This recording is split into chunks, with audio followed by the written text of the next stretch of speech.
Muito boa tarde a todos. Eu quero dar-vos as boas-vindas a mais uma sessão do ciclo de conferências Pensar Futuro.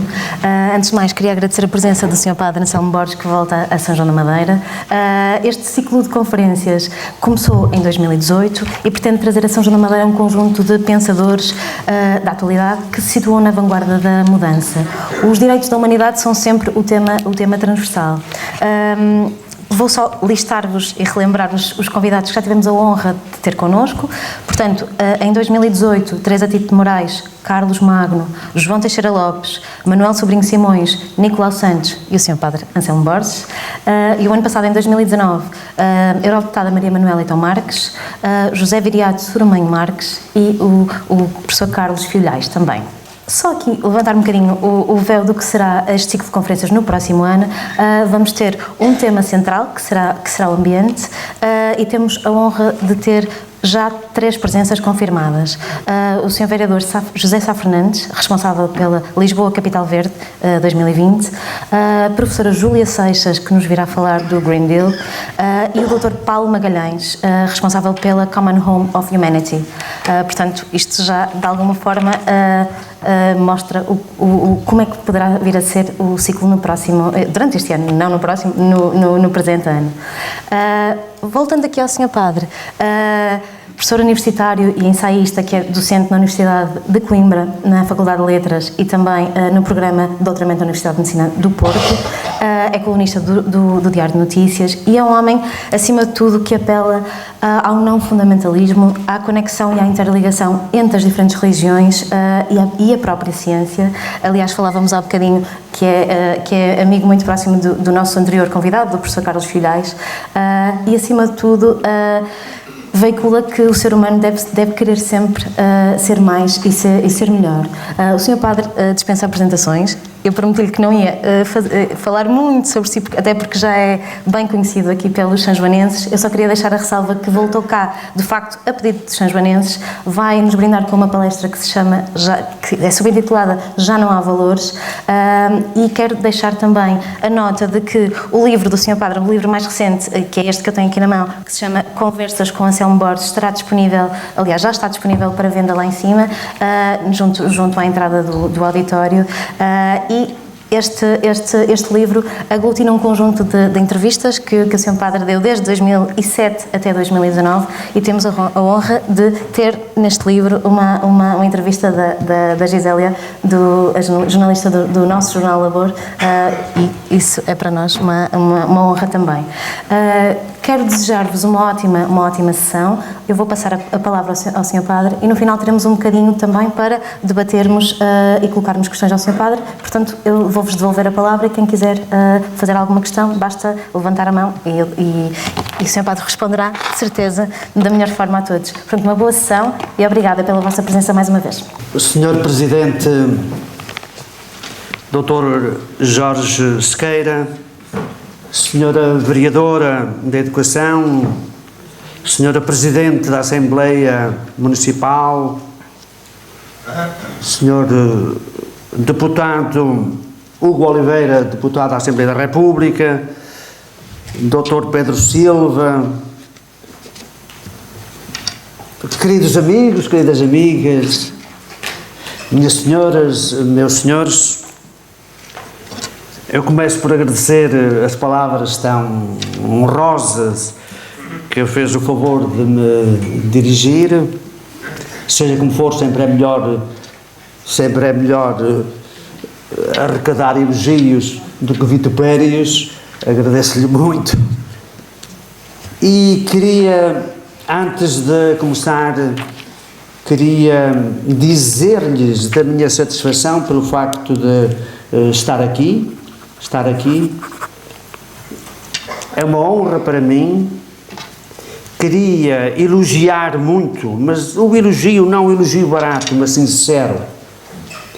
Queria apresentar a minha sincera homenagem ao Sr. Presidente do município, Dr. Jorge Sequeira, por esta iniciativa que tem a ver com pensar futuro e com figuras eminentes que tem trazido.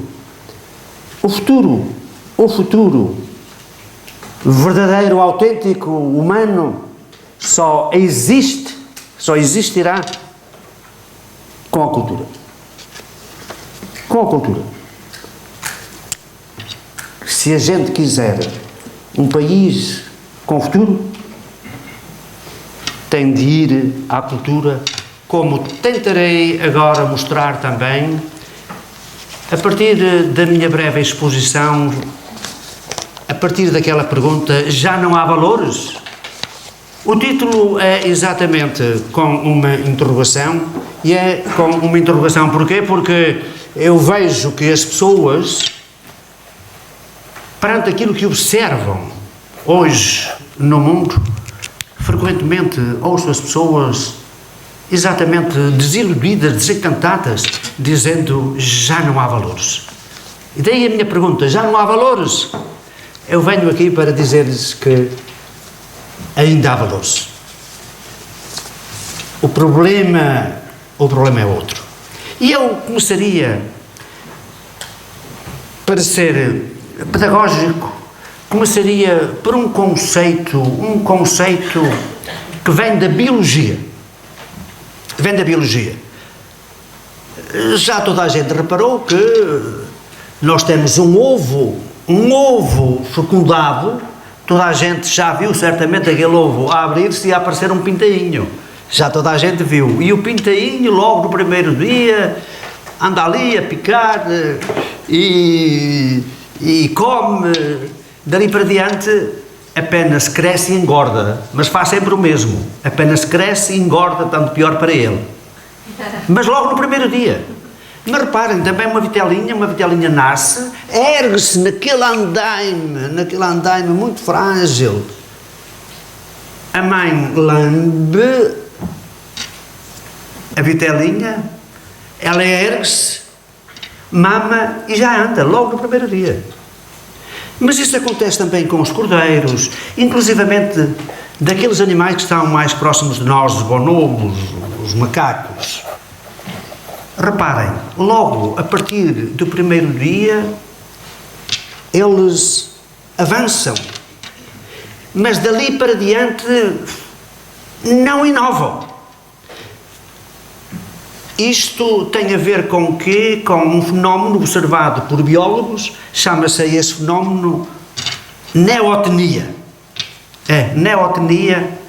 Agora, esse conceito aplicado ao ser humano. O ser humano, enquanto que os outros animais vêm ao mundo já feitos, o ser humano é um prematuro. O ser humano é um prematuro. De facto, nós chegamos ao mundo completamente desarmados. É, não é? Desarmados. Reparem, os outros animais, logo no primeiro dia, avançam, sobrevivem. O ser humano vem ao mundo, como todas as mães presentes sabem, completamente desprotegido. Entregue a si mesmo, o bebé humano, de facto, não sobrevive. Vem ao mundo prematuramente. E então a pergunta que nós fazemos é: das duas uma, ou a natureza foi madrasta para nós e não nos deu aquilo que nos devia dar, ou esta é a condição de possibilidade de sermos o que somos, seres humanos. Isto é, nascemos por fazer, cá está, do ponto de vista da natureza, e temos de fazer-nos como? Temos de fazer-nos recebendo cultura e produzindo cultura. Esta é a tarefa humana. É assim que nós verdadeiramente nos realizamos. Este conceito de neotenia é absolutamente fundamental, acho eu. O ser humano é um prematuro. Vem ao mundo por fazer e cá está. O que é que andamos cá a fazer? Fazendo o que fazemos, indo à escola, criando amizades, namorando, produzindo nós próprios, depois, cultura, sendo professores, exercendo uma profissão, fazendo tudo isso, andamos fundamentalmente a fazermos a nós próprios. Viemos ao mundo por fazer e a tarefa fundamental que cada um de nós tem pela frente é fazer-se a si mesmo. Pergunto aos jovens, o que é que anda cá a fazer? E se perceberam isto, que é fundamental em antropologia, eles dizem, eu ando aqui a fazer-me. Não é tarefa pouca, garanto-lhes. O que é que andamos cá a fazer? O que é que cada uma anda a fazer? O que é que cada um de nós anda aqui no mundo a fazer? Anda a fazer-se. Andamos a fazer-nos. Esta é a tarefa fundamental do ser humano. Cá está. A possibilidade de nós sermos verdadeiramente o que somos, seres humanos, é agora, uma vez que a natura não nos deu, aparentemente, o essencial, nós, para sermos verdadeiramente humanos, recebemos por cultura e produzindo cultura, nós tornamos-nos verdadeiramente humanos. A nossa tarefa é fazermos. E gostava de deixar logo à entrada este conceito de neotenia, que é fundamental. O que é que andamos cá a fazer? Andamos a fazer-nos. E como é que nós nos fazemos? Fazemos-nos realizando valores. Fazemos-nos realizando valores. A palavra valor vem do latim. De vale. Vale era a saudação romana.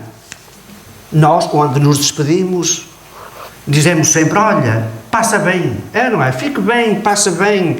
Quando nós nos encontramos, perguntamos... A primeira pergunta que nós fazemos é exatamente sobre a saúde. Como é que andas? Como é que tens passado? Não é? É sempre sobre a saúde. A palavra valor vem de vale, repito, que era a saudação romana. Passa bem. Fica bem. Então, valor... Dizia eu, andamos no mundo a fazer-nos, é bom que nos façamos bem, não é? Uma vez que andamos aqui a fazer-nos, porque no fim vai resultar o quê? Uma vez que a tarefa nossa fundamental é fazermos, fazendo o que fazemos, estamos a fazer-nos, a tarefa que nós temos pela frente é fazermos bem, uma vez que somos livres. No fim, o que é que vai resultar? Vai resultar uma obra de arte, ou então, desculpem a expressão, uma porcaria. É isso. Essa é a nossa tarefa fundamental. Então, realizar valores. Como lhes disse, então, valor vem de vale, a saudação romana que tem a ver com saúde. Querem ver? Nós dizemos de uma pessoa jovem, mas enfim, está com dificuldades, não é? E até dizemos, olha, tão jovem e já está inválido. Ou então uma pessoa já de idade, mas que ainda continua vigorosa, dizemos, está válido, continua válido, é impressionante. Cá está, a ligação entre valor e saúde. Mas quando nós falamos de saúde, temos de ter um conceito holístico de saúde, como todos os médicos aqui presentes sabem. Reparem, que se querem que lhes diga, estou aqui com muito gosto, mas fiz algum sacrifício para vir aqui, porque nos últimos tempos, não sei, tive uma pequena agressão de intifada, quer dizer, de facto não tenho andado particularmente nos meus tempos melhores a nível de saúde. Basta, já repararam? Basta, enfim, uma dor, uma unha encravada do dedo mindinho do pé esquerdo para a gente já se sentir mal. Estão a ver? Então, a saúde tem a ver, em primeiro lugar, com o funcionamento harmónico de todos os órgãos do nosso corpo. Mas reparem, imaginem que todos os órgãos estão a funcionar harmonicamente, isso significa que basta para a minha saúde? Não. Imaginem que eu me dou mal comigo. Se eu me dou mal comigo, já não ando com saúde. Entendem? É, não é? Uhum. Ando com receio, ando com medos, não me dou bem comigo. As pessoas dizem, toda a gente gosta de si. Não é verdade. Há gente que não gosta de si própria, dá-se mal consigo próprio. Isso significa, então, que é preciso também, em ordem a um conceito autêntico de saúde, dar-se bem consigo mesmo, dar-se bem com os outros. Reparem, uma pessoa pode estar organicamente de saúde, aparentemente dar-se bem consigo, mas se há alguém com quem a gente se não dá, toda a gente sabe. Há pessoas que dizem, olha, eu só de ver aquele tipo eu fico doente. Eu fico doente só de ver aquele tipo. Já ouviram dizer, reparei que se riram. É isso. É isso. O quê? Eu não posso vê-lo. Eu fico doente, cá está, só de vê-lo. É preciso então dar-se bem com os outros, para vivermos de bem connosco e de saúde, cá está. Dar-se bem com a natureza. Imaginem que para ver só havia lixeiras constantes. Não. A gente sentir-se mal, não é? Ou então um cheiro. No outro dia ouvi na rádio logo pela manhã as pessoas a queixar-se numa terra, isto está insuportável, este cheiro está a cabo da gente, estraga-nos a vida, estraga-nos a saúde. É isso. Nós precisamos de dar-nos bem com a natureza para termos saúde. Tá? Estão a ver os valores? Nós precisamos de estarmos bem com a transcendência, com o sentido último. Então, valor vem de vala, tem a ver com saúde, e é preciso ter um conceito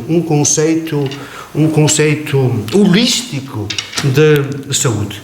E então, começa aqui, já não há valores? Não, há valores. Começa aqui o quê? A hierarquia dos valores. Quais são os primeiros valores? A gente chega ao supermercado e pergunta quanto vale este quilo de arroz? É, não é? Quanto valem estas maçãs? 1 quilo de maçãs. Quanto vale? Já repararam o valor? Então, tudo começa pelos valores vitais. Quanto vale? Quanto custa?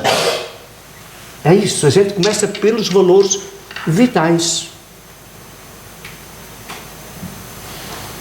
Aparentemente materiais, mas sem esses valores nós não sobrevivemos. É preciso começar por aí. E continuar com os valores da saúde. Cá está, a saúde. Se a pessoa não tem saúde, sente-se mal, não pode realizar-se. Vejam a importância fundamental da saúde. Então, os valores vitais, valores da saúde, o valor da saúde, o valor da segurança. O valor da segurança. Isto de estarmos aqui serenos, tendo praticamente a certeza de que não vai entrar aqui um terrorista a metralhar-nos, isso é um valor incalculável, o valor da segurança. O que nós pagamos de impostos para termos segurança. A grande riqueza do nosso país é que, felizmente, é um dos países mais seguros. O valor da segurança. Vejam, o valor do reconhecimento. O valor do reconhecimento. Nós andamos todos à procura de quê? De ser reconhecidos. Aquilo que eu dizia há pouquinho. Sempre é melhor receber elogios do que arrecadar vitupérios. É, não é? E a alegria que as pessoas sentem quando alguém diz a este ou àquele, àquela, olha, tu tens imenso valor. Não é? As pessoas gostam de ouvir isso. Há aqui pessoas casadas. O que é que aconteceu? Aconteceu que um belo dia ele encontrou uma jovem, ou eventualmente menos jovem, uma jovem que lhe disse, olha, tu és a luz dos meus olhos, eu contigo vou até ao fim do mundo, eu sem ti não sou nada. E quando aconteceu a reciprocidade, ele também disse a ela, olha, tu és a luz da minha vida, eu quero viver contigo, porque tu tens valor, a minha vida sem ti não tem valor, não vale. A partir desse dia, aquelas duas vidas juntaram-se, tiveram filhos em comum, dão as mãos e constroem um futuro. Cá está o valor do reconhecimento. Nós passamos a vida à procura de quê? De ser reconhecidos. E também de reconhecer os outros. Reconhecer, é isso. O reconhecimento, o valor do reconhecimento. E então chegamos, enfim, finalmente, àqueles valores que quando as pessoas dizem já não há valores, no fim de contas estão-se a referir fundamentalmente aos valores mais espirituais. Quando nós chegamos aqui aos valores espirituais, estamos a falar de quê? Estamos a falar, olhem, se quiserem, comecemos pelos valores da beleza, os valores estéticos. A alegria que a gente tem ao ouvir uma sinfonia. Uma sinfonia. Eu uma vez ouvi em Berlim a 9ª Sinfonia. Ainda era a República Democrática Alemã. A 9ª Sinfonia de Beethoven. Quanto tempo é que foi? Ninguém sabe quanto tempo é que foi. Aliás, já repararam? A música é constituída por tempo, mas suspende o tempo. Este é que é o milagre. O milagre da música. Feita de tempo, suspende o tempo. Quanto tempo é que foi?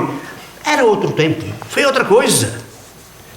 Mas estou-me a referir à música, estou-me a referir, vejam, à contemplação da natureza, um pôr do sol, um pôr do sol. Eu vivo num local muito simpático, ali à beira-mar. E ali ando eu, a seguir ao almoço, a seguir ao jantar, a ver o pôr do sol, o marulho das águas do oceano, aquela beleza. À noite, o alvor das estrelas. E é uma alegria. Cá está a beleza. Dizia Dostoiévski, como é que nós conseguiríamos viver se não houvesse a beleza? E cá está, a gente vai a um museu ver o quê? Ver o esplendor de quadros, o esplendor da pintura, da escultura. A mim acontece-me, eu digo sempre aos estudantes, quando forem a uma cidade, vão sempre ver os grandes museus. Eu lembro-me, a primeira vez que eu entrei ali no Museu do Prado, em Madrid, ali andei horas a fio, esqueci-me do tempo. Quando voltei à rua, foi como se tivesse acordado. Eu vinha de outro mundo, que é o mundo exatamente da beleza. Estão a ver os valores estéticos. Um dia andava eu nos Alpes, com uma sobrinha minha, que na altura tinha 11 anos, lembrei disso depois, no dia do casamento. Era ali nos Alpes, ali a neve eterna, e naquele dia o céu abriu-se, o sol rasgou, estava ali sobre aquela paisagem, era um esplendor, uma beleza pura e simples. E não é por ser minha sobrinha, mas eu nunca esqueci isso. A miúda com 11 anos disse-me: tio, parece Deus. Parece Deus, é isso, outro nome para Deus, a beleza. E aqui entre parênteses, quando a gente repara para certas missas, meu Deus, as pessoas não vão à missa. Eu admiro-me como é que ainda tanta gente vai à missa. Quando a gente ouve, onde é que está a beleza de uma liturgia? É a beleza. Cá está, quando chegamos aos valores espirituais, encontramos aqui, em primeiro lugar, os valores estéticos. Encontramos os valores intelectuais. Voltamos agora aqui à cultura, no sentido mais profundo e até específico, se quiserem. Os valores intelectuais, a curiosidade, o ser humano é curioso, quer saber o que é o mundo, Porquê é que é assim, não é de outra maneira?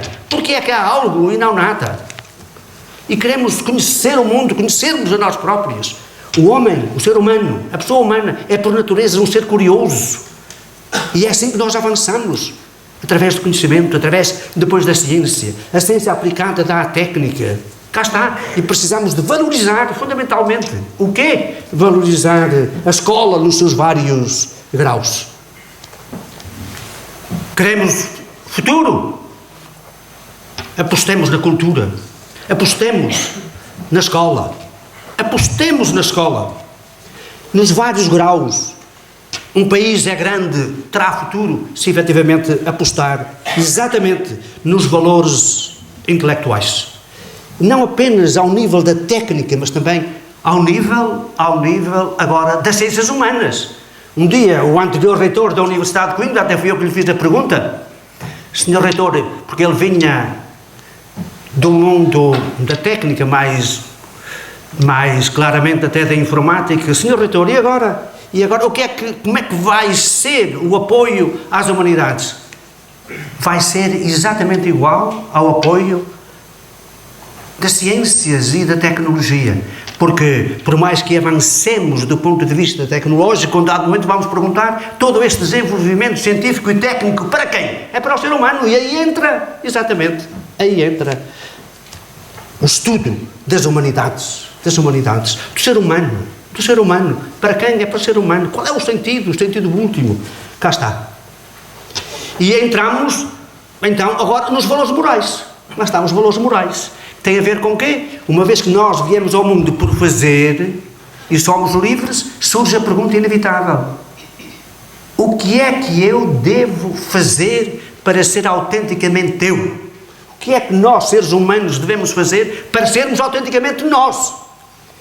Às vezes há aquela ilusão, jovens, e não apenas os jovens, que dizem: se não houvesse mandamentos aí, se a gente pudesse fazer aquilo que nos apetece, aí é que nós éramos livres. É errado.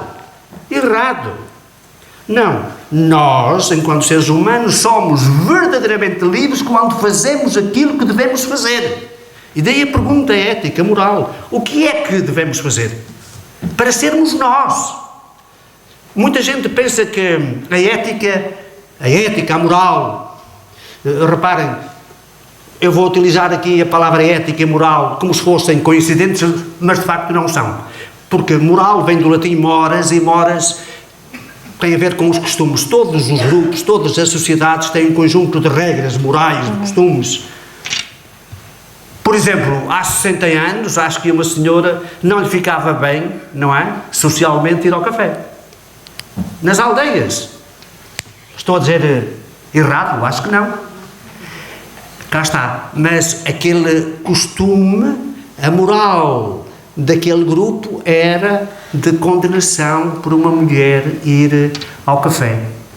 Isso é a moral. Agora a ética pergunta: porquê é que há de ser assim, não de outra maneira? E ao refletir-se, então, a gente vê que não há razão nenhuma para impedir uma senhora de ir ao café. De usar calças.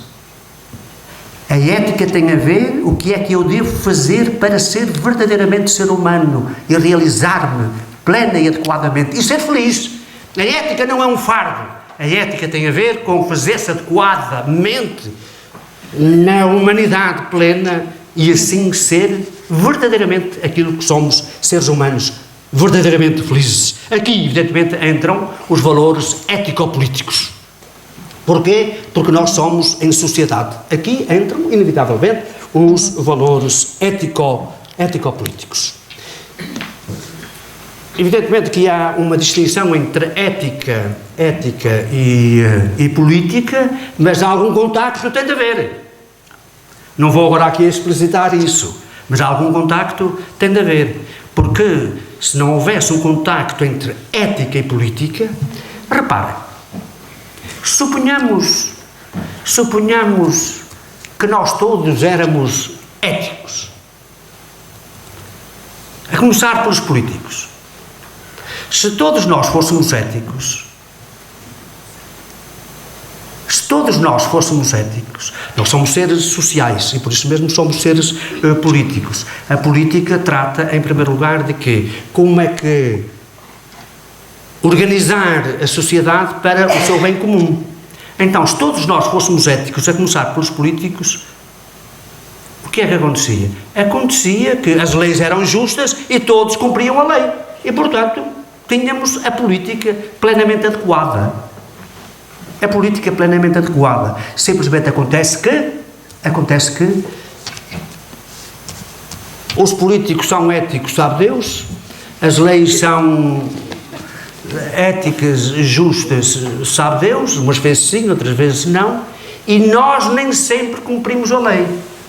Reparem, se todos fôssemos éticos, as leis eram justas e todos cumpríamos a lei. Nessa altura não era preciso haver polícia, nessa altura não era preciso haver tribunais, nessa altura não era preciso haver exército, porque todas as leis eram justas e todos cumpririam a lei. Uma vez que não somos todos éticos e nem sempre somos éticos, então aparece a política noutra dimensão, que é a organização da sociedade de tal maneira que se dá o monopólio ao estado da violência. Quando digo da violência, não é apenas a violência física. Evidentemente que no limite, imaginem, por exemplo, num ato de terrorismo, eventualmente a polícia pode ter de abater ali um terrorista. Quando eu digo a política é, então, neste segundo plano, a organização da sociedade de tal maneira que o Estado tem o monopólio da violência, é no sentido amplo da palavra. Quem não cumpre, cá está, quem não cumpre a lei tem uma sanção. Quem não paga impostos tem uma sanção. Toda a gente sabe que uma coisa é receber um postal de amor, outra coisa é receber uma carta das finanças a dizer fica por esta Vossa Excelência, etc. Conhecem os termos, todos. Está claro? Se todos fôssemos éticos, nada disso era necessário, porque as leis eram justas e todos cumpríamos a lei. Como não somos sempre éticos, precisamos deste sentido da política, que é a organização da sociedade tal que o Estado tem o monopólio da violência. Mas se ficarmos apenas aqui, sem uma relação com a ética, o que é que vai acontecer? Vai acontecer que sem uma relação com a ética, voltamos ao problema ético, fica apenas a lei e a sua sanção. Sem ética, agora, neste sentido segundo e estrito da política, fica apenas a lei e a sua sanção. Nessa altura é preciso pôr um polícia junto de cada cidadão. Como os polícias também são seres humanos, homens ou mulheres, é preciso pôr um polícia junto de cada polícia e assim sucessivamente. Conclusão, não vejo como é que vai haver, como digo, há diferença entre ética e política. Mas não vejo como é que vai haver, ou qual é a possibilidade de renovação da sociedade, também da sociedade portuguesa, sem uma conversão ética. E então, perguntamos, sim, todos estes valores, estão a ver como há valores? Todos estes valores, para quem? Para a pessoa humana. Claro, para sermos felizes, é isso, para nos realizarmos pleno e adequadamente, não se esqueçam da neotenia, para sermos felizes. Então, o valor mais alto é o valor da pessoa. É a pessoa. A pessoa, todos estes valores em ordem à realização plena da pessoa. E a pessoa agora também na sua dimensão, mais uma vez, social, a começar pela dimensão social mais próxima, que é a família, estão a ver? O valor da família é fundamental. O valor da família. A família é o lugar ideal para ter filhos e transmitir-lhes os valores. Uma sociedade, quando tem famílias desestruturadas, evidentemente que é uma sociedade que está doente. As famílias são um lugar ideal para ter filhos e transmitir-lhes valores. Porquê? Porque na família há, ao mesmo tempo, a autoridade própria, não é, dos pais, e há o afeto. Os valores são transmitidos naturalmente através da autoridade, mas uma autoridade que se transmite afetivamente. E os valores transmitem-se afetivamente. Então temos aqui a pessoa como o valor mais alto. Mas a pessoa é o valor mais alto? Sim. Dizia Kant, o grande filósofo, Immanuel Kant. Eu às vezes pergunto assim, de repente, para explicar estas coisas, a uma jovem estudante, olha lá, você vendia-me o seu namorado por quanto? Está a gozar, não é? Ou então perguntar ao rapaz, olha, a sua namorada está aí, é uma linda mulher, você não vai vendê-la? Oh, por amor de Deus, professor, isso não é pergunta que se faça. Pois não. Kant viu bem quando disse, as coisas são meios. E por isso mesmo têm um preço. Lembram-se que eu comecei pelos valores vitais, logo vamos ao supermercado, quanto é que custa? Quanto é que custa? Quanto vale? Quanto custa? É isso. Qual é o preço? Qual é o preço? Os valores têm a ver com apreciar. A pessoa é o valor supremo. Porquê? Porque é tudo para a pessoa. Mas Kant disse, cá está, as coisas têm um preço porque são meios. São para outra coisa. São para outra coisa. A pessoa não é para outra coisa. A pessoa é para si mesma. É fim em si mesmo e por isso não tem preço. A pessoa tem dignidade. A pessoa é fim em si mesma. Mas chegados aqui, evidentemente que é preciso perguntar, então, a pessoa é fim para si mesma? É fim? O que é que isso quer dizer? Não é meio, é fim. Como é que eu sei que a pessoa é fim, não é meio? Para que a pessoa seja fim, só o infinito é que é fim para si mesmo. O infinito não é para outra coisa, para lá do infinito não há mais nada. Então, se a pessoa é digna, é preciso que a pessoa tenha algo de infinito. Sabem o que é que a pessoa tem de infinito? O ser humano, disse-lhes eu, vem ao mundo por fazer e quer saber. E uma das características fundamentais do ser humano é perguntar, fazer perguntas. Aliás, as crianças fazem perguntas extraordinárias. Era o grande Einstein que dizia, quer ser um grande cientista, atenda às perguntas das crianças. Eu conheci um dos maiores filósofos do século XX, Ernst Bloch, que escreveu obras fundamentais sobre a esperança, era ateu, mas ao mesmo tempo religioso. E ele disse-me uma vez, sabe, eu passei a minha vida, ele escreveu fundamentalmente sobre a esperança. A esperança tem a ver com o futuro. Eu passei a minha vida a tentar responder às perguntas que o meu filho, chama-se Ian, é professor, ele próprio em Hamburgo, a tentar responder às perguntas dele. Uma das perguntas era, pai, porquê é que os ponteiros do relógio andam para a frente e não andam para trás? Uma pergunta extraordinária. Que tem a ver com a problemática do tempo. Tem a ver com a problemática do tempo. Então, o ser humano pergunta. E já repararam, nós passamos, antigamente era a escola primária, agora chama-se qualquer coisa, não sei o quê, a secundária, o ensino superior, passamos por isso tudo. E vamos perguntando, e de pergunta em pergunta, desembocamos na pergunta pelo infinito, que é a pergunta por Deus. É a pergunta por Deus. Porque há algo e não nada. Qual é o sentido último da realidade?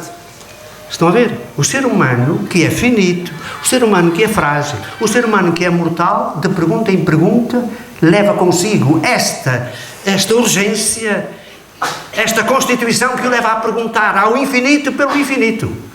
Isto é, perguntar por Deus, independentemente depois da resposta que dê a esta pergunta. Esta pergunta, a Deus por Deus, esta pergunta ao infinito, pelo próprio infinito, é que nos constitui, em última análise. Que é que nós temos então de infinito para sermos fim? É esta pergunta, a pergunta ao infinito, pelo próprio infinito. Por isso somos dignos, não somos pura e simplesmente meios. E agora já perceberam então, aqui aparecem os valores quê? Os valores religiosos. A religião tem a ver com a transcendência, com o mistério último, o sentido último. Encontramos aqui, só o ser humano é que põe estas questões do sentido último, do fundamento último. Qual é o fundamento último de tudo quanto há? Porque é que há algo e não nada? E qual é o sentido último da nossa existência, da minha vida, daqueles que vivem comigo, daqueles que já partiram? Qual é o sentido último da história? Qual é o sentido último da história? E aqui encontramos, repito, a questão religiosa enquanto religiosa. A pergunta por Deus, ao menos ao nível da pergunta. Então, o que é que aconteceu hoje? Já lhes disse que há valores. O que é que aconteceu hoje? Para as pessoas dizerem, parece que já não há valores. O que é que aconteceu hoje? Aconteceram coisas graves. Olhem, houve um grande filósofo, um dos profetas do nosso tempo, chamado Nietzsche, Friedrich Nietzsche. Ele, a um dado momento, põe um louco, que diz que vai proclamar: nós matamos Deus. É ele que proclama a morte de Deus. Matamos Deus. Nós somos os assassinos de Deus. E muita gente fica apenas por aqui. Matamos Deus. Sim, Deus parece que se apagou do horizonte humano. Enquanto pergunta, ao menos. Enquanto pergunta. Pois é. Mas Nietzsche diz, matamos Deus, mas agora já não sabemos onde é em cima, onde é em baixo, onde é para a frente, onde é para trás. E é noite, cada vez mais noite. Isto é, andamos perdidos, desorientados. que aconteceu no nosso tempo foi fundamentalmente isso. Em primeiro lugar, o que é que se passou? Por isso mesmo, o que é que se passou?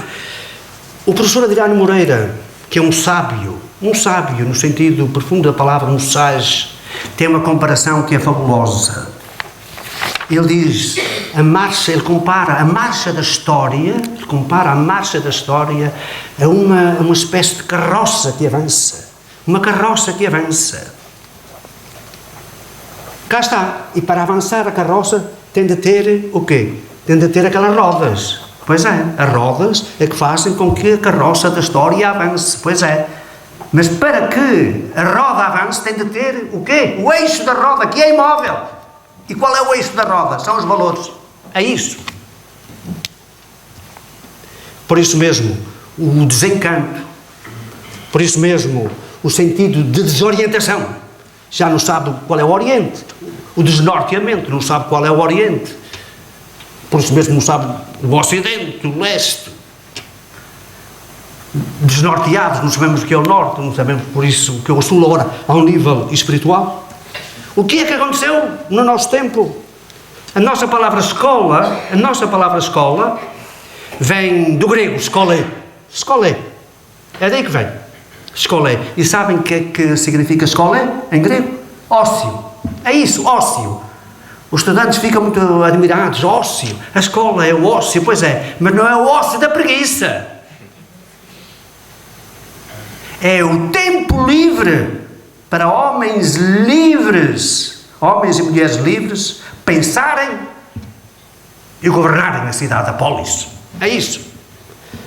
A escola, em grego, é isso que significa. Ócio. Ócio enquanto tempo livre para pensar e governar. E é isso que falta no nosso tempo. Sabem porquê? Porque tudo se tornou negócio, que vem do latim nec ocium. Já não há ócio. Para quê? Para pensar, para governar. E a própria política, infelizmente, tornou-se frequentemente apenas um negócio. E avança-se para medidas políticas, fundamentalmente enquanto negócio, para saber com quantos votos podemos contar se avançarmos com esta medida e com aquela. Já não é propriamente o bem comum que está em questão. É isso. Perdeu-se o ócio e tudo se tornou negócio. Negócio. Infelizmente, incluindo a própria política. Então temos o quê? Temos a técnica, fica apenas a técnica, estão a ver? A técnica. O dedar. O estar constantemente a dedar. Quem é que ainda lê livros? Passa-se a vida a dedar. E estamos a criar o perigo de formar pessoas deformadas, porque não são estruturadas. Um livro obriga a quê? A refletir, a pensar. Um livro, dizia Platão, começa por reticências. Pois é, nós quando começamos a ler um livro já temos muitos pressupostos, muitos conhecimentos, é evidente. Depois há uma introdução e depois temos de continuar a ler o livro e depois não entendemos, voltamos atrás, temos de dialogar com o livro e chegas ao fim do livro, havemos de continuar. Um livro termina sempre em reticências, em aberto. Hoje é a vida a dedar e vem uma informação, vem o contrário daquela informação, o contrário. E estamos a criar desorientação também por essa via. Cá está, tudo é negócio. Já não há ócio para pensar, para governar. E há outro problema no nosso tempo, e assim quero terminar, há outro problema tremendo para o nosso tempo. Nós vivemos num mundo que é, pela primeira vez, verdadeiramente global. Nós vivemos num mundo que é, pela primeira vez, verdadeiramente global. Basta haver uma revolução num país aparentemente insignificante para tudo ficar desarranjado, tudo com problemas. Há um conjunto de problemas hoje que são efetivamente globais. Olha, os mercados são globais. A mim o que me faz confusão não é a economia. A economia é ótima. Um país tem de ter economia, um município tem de ter uma boa economia, é evidente. A palavra economia vem do grego e significa o quê? Uma palavra com dupla procedência. Oikos e nomos é o governo da casa. Mas hoje a casa é comum, é global. Mas tem cada um de governar a sua própria casa. A sua, eu tenho de governar a minha casa, que sou eu. Governar a família, governar um município, uma freguesia, um município, um país. Mas hoje tudo está dependente da casa, que é comum. Volto a dizer, a mim a economia não acho bem. O problema é que hoje o que nós temos já não é propriamente a economia, temos a financiarização especulativa da economia desregulada. Então os mercados são globais, pois são. Os mercados são globais. Mas o governo que poderia controlar, que tem a função de regulador, é nacional. O governo é nacional, os governos são nacionais, quando muito regionais. Então, mercados globais. Olha, ASNBIC, acrónimo de nanotecnologias, biotecnologias, inteligência artificial, ciências cognitivas, neurociências, tudo isso faz com que já se pense, já se fale, devido à sua interpenetração, nós estamos verdadeiramente num mundo, à beira de um mundo outro, diferente, numa mudança de paradigma, nomeadamente através das NBIC. Já se fala em transhumanismo e pós-humanismo. Aliás, o eugenismo está aí. E há países, por exemplo, a China, que não têm a nossa tradição, enfim, humanista, e já há bebés nascidos da reconfiguração até da transformação genética. Mercados globais. As NBIC, nanotecnologias, biotecnologias, inteligência artificial, ciências cognitivas, neurociências. As migrações, um problema que é global. A ecologia, cá está, que tem a ver com o tratado do oikos da casa. Evidentemente que se um país deve tomar as medidas adequadas para não darmos cabo da natureza, mas isso ou são todos ou então há um só planeta, para já pelo menos, que eu saiba, onde vive a humanidade. Não basta um país. Eu sei lá, o trabalho. Sim, a gente chega e diz, vamos aumentar os salários. Vamos, simplesmente depois a seguir, vivendo no mundo global, aquela empresa desloca-se para outro país. E depois, quem é que sofre? Todos, a começar pelos mais pobres. Isto é muito complicado. Os direitos humanos, a droga, por exemplo, as drogas. Eu penso que é necessária uma outra política para as drogas. Mas ou é global ou então temos o quê? Temos um país que legaliza as drogas, eventualmente com outro tipo de política para as drogas, aquele país torna-se a meca da droga. Indiquei-lhes direitos humanos, drogas, o próprio trabalho, mercados globais, a ecologia, as NBIC, são problemas verdadeiramente globais para o futuro da humanidade. E aquilo que temos são políticas, e a política é que deve ser o regulador, a política é nacional, quando muito regional. De que é que nós precisamos então? De que é que nós precisamos?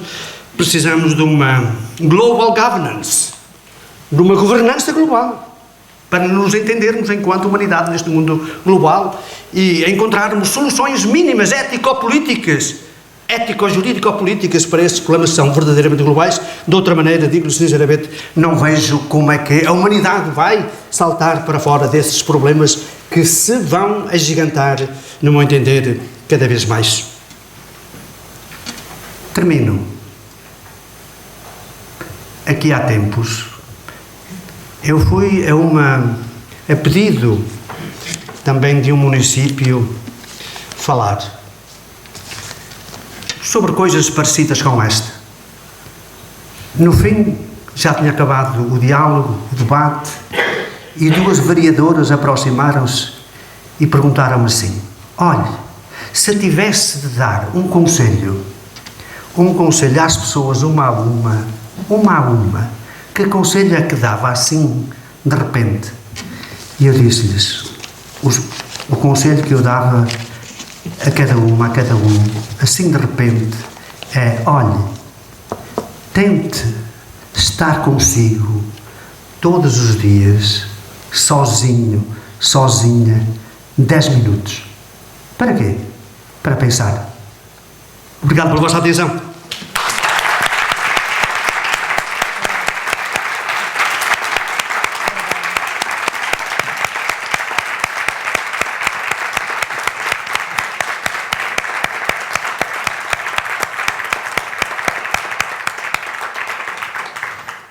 Muito obrigada pelas suas palavras. Acho que as palmas já disseram muito. Nós abrimos agora um espaço para poderem refletir connosco, colocar aqui algumas questões ao Sr. Padre. Portanto, eu pedia que, caso quisessem colocar uma questão, que levantassem, por favor, o braço para que a Vanessa possa levar o microfone. Diga. Se, por favor, Marcelo, abra um bocadinho a luz. Isso, exatamente.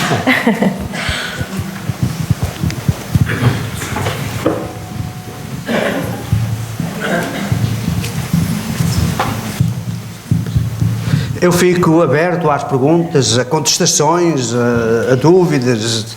Evidentemente, quem fala expõe-se e tem de haver o contraditório. Portanto, não é apenas perguntas, é discordar.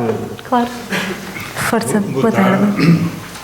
Eu, como sanjonense, congratulo muito com a presença do Sr. Padre a São Borja aqui em Sanja da Madeira, sair da sua comodidade.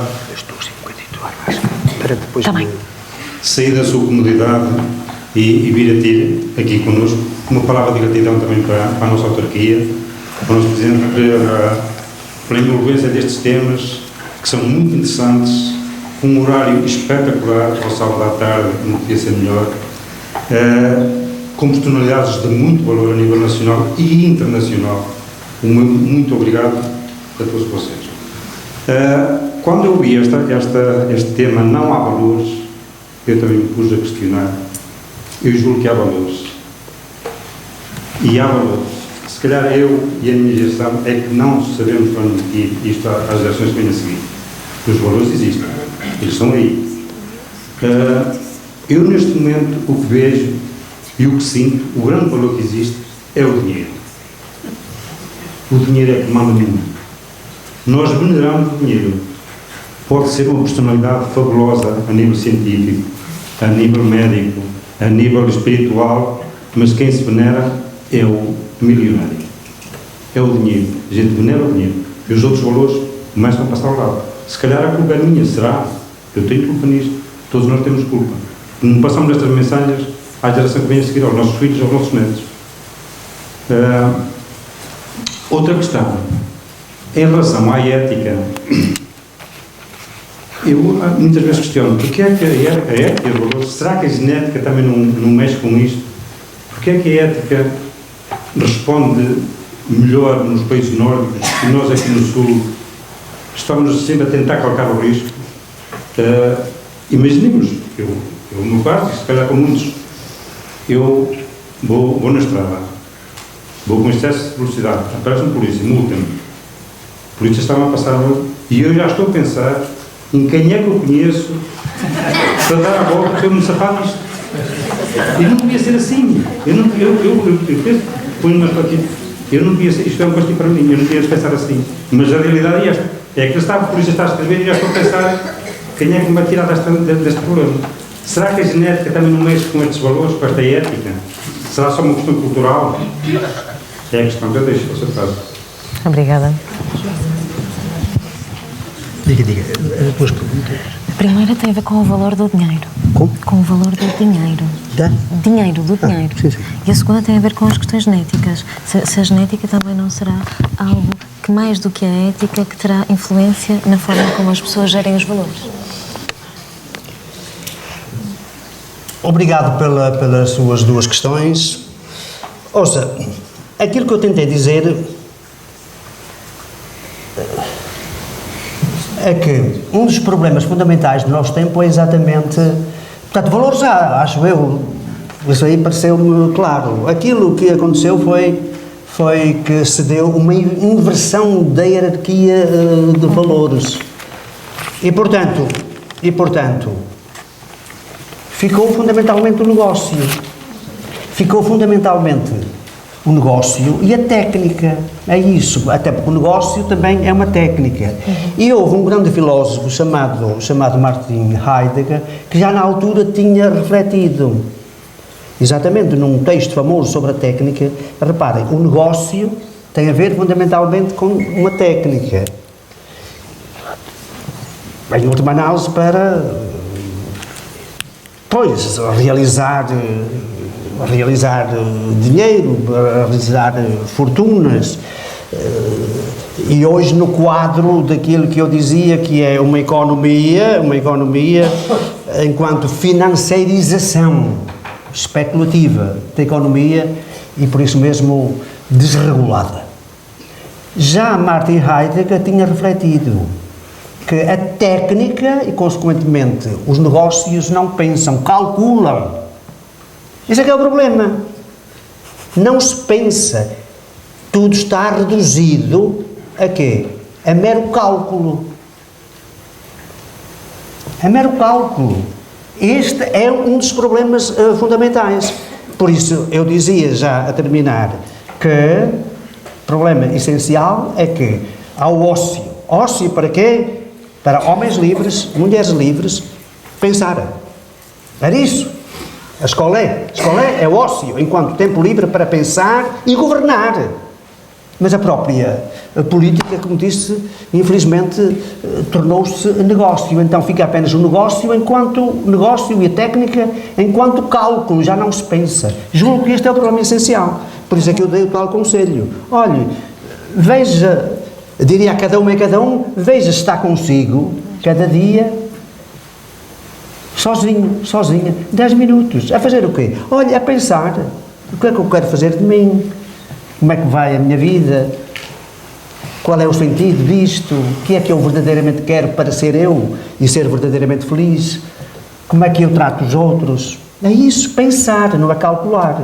O outro, no caso contrário, o outro é meramente objeto de cálculo. Pode servir-me, é um meio. Cá está o problema da dignidade e do meio. As coisas são meios, por isso mesmo têm um preço. E reparem, nós hoje, sim, é um preço. Reparem, quando eu olho para a presente situação, mesmo do nosso país, eu digo, se não houver uma conversão ética, não sei como é que a gente vai sair disto. Como é que é? Vamos multiplicar constantemente agora polícias e tribunais e juízes e cadeias. Haverá espaço suficiente depois para ainda construir mais? Este é que é o problema, no meu entender, um dos problemas essenciais é esse, tudo reduzido a cálculo. A outra questão tem a ver com a genética. Evidentemente que a genética é ética. Evidentemente que, vamos lá ver, aí a gente mete-se por uma via muitíssimo complexa, muito complexa, qual é a relação com o cérebro, o problema da pessoa e do cérebro. O ser humano é um ser muito complexo, porquê? Porque nós aparecemos por evolução, e tendo aparecido por evolução, nós temos um cérebro que, em princípio, funciona holisticamente, harmonicamente, o que é um milagre, hein? Um milagre. Mas basta haver ali um desarranjo e sabem o que é que se passa. Nós próprios sabemos, em relação a nós e a complexidade nossa, já lhes aconteceu, nós então temos 3 cérebros, que é o cérebro reptiliano, está a ver? Ela fechou os olhos, desculpe. É isso, dos reflexos, não é? Automáticos, os automatismos. Temos um cérebro, que é o cérebro médio límbico, que tem a ver com as emoções, a vida afetiva, não é? Os impulsos, não é? E depois temos aqui uma frente, que é a frente racional, que é aqui uma pequena ponta. E certamente já aconteceu a todos, sei lá, já me aconteceu, por exemplo, de repente dar um raspanete a um estudante, não sei o quê, não é? E depois arrepender-me disso, e peço desculpa, olha, desculpe, por qualquer motivo. Porquê? Porque a informação que nos chega é lida primeiro pelo cérebro emocional, só depois pelo racional. E daí a precipitação, por vezes, da nossa vida e das nossas ações. Cá está. E temos o inconsciente, por exemplo. Ou sei lá, a gente faz certo tipo de ações e depois a seguir pergunta, como é que eu fui fazer isso? Era eu? Ei, não era eu. Estão a ver? Os impulsos, o inconsciente em nós, que é algo em nós, sem mim. Agora, como é que disto tudo, de toda esta complexidade, emerge um eu único? Reparem, um eu único. Nunca houve, eu costumo dizer o que é verdade, um milagre maior para mim, sabem qual é que é? Sou eu. Eu acho extraordinário. Isto anda aqui, o Big Bang foi há 14 mil milhões de anos, é muito ano, para simplificar foi há 13.700 milhões de anos, é muito ano, 14 mil milhões de anos, vá. A Terra tem 5 mil milhões de anos, a vida começou há 4,5 mil milhões de anos, e depois isto foi-se complexificando, a vida foi-se complexificando. Depois apareceu o Homo erectus, e depois o Sapiens, e depois o Sapiens sapiens. Isso, o Sapiens sapiens há 150 mil anos.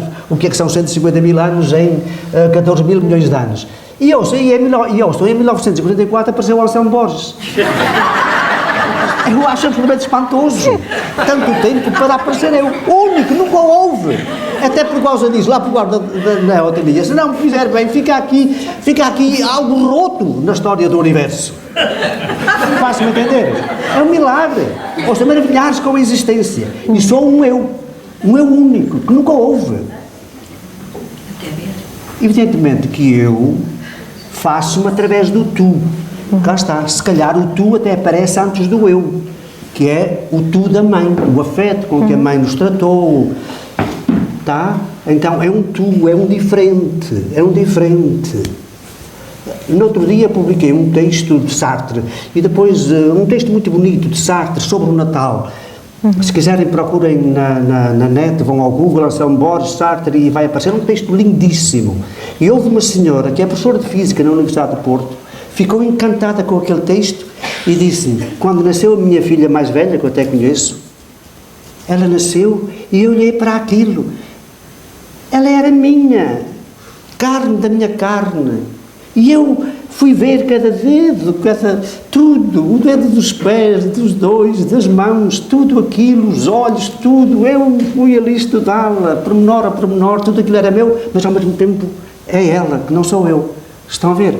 Então, há o eu que é único, sempre em conexão com o outro.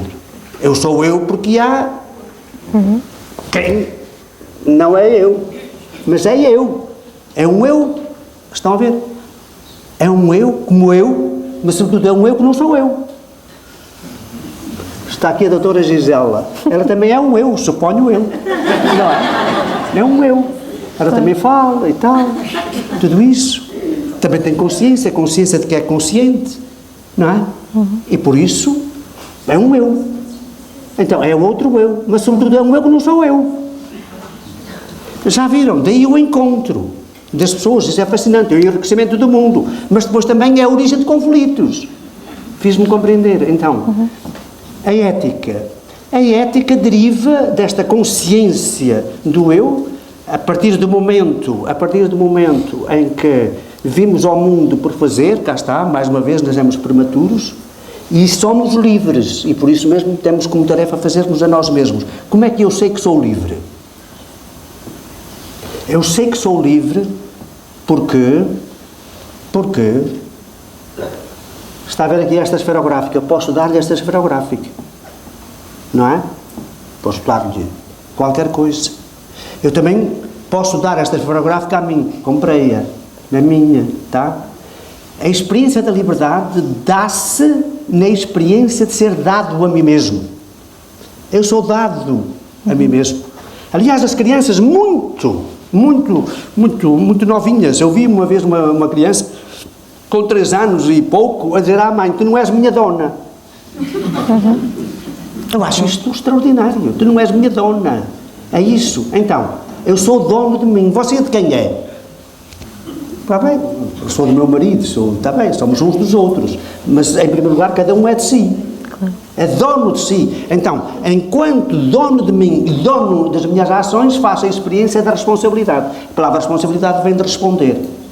Vem de responder. Eu respondo. Se eu sou o senhor dos meus atos, das minhas ações, eu respondo por elas. Quem é que fez? Fui eu. Em Portugal, perante certo tipo de colapso, há para aí colapsos gigantescos. Quem fez? Alguém se levantou para dizer, eu também sou responsável. Por acaso conheço um antigo primeiro-ministro que um dia disse na televisão, eu também sou responsável. Alguém responde?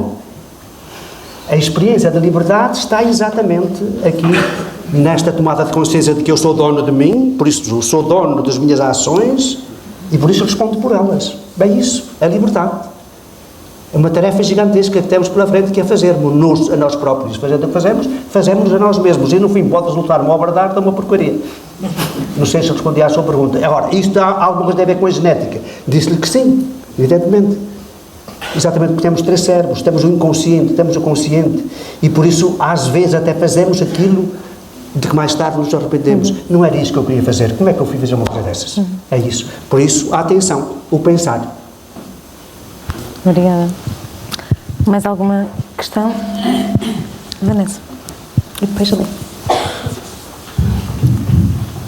Desculpa. Muito boa noite. O meu devido respeito por Vossa Excelência. Chapado vai-me desculpar,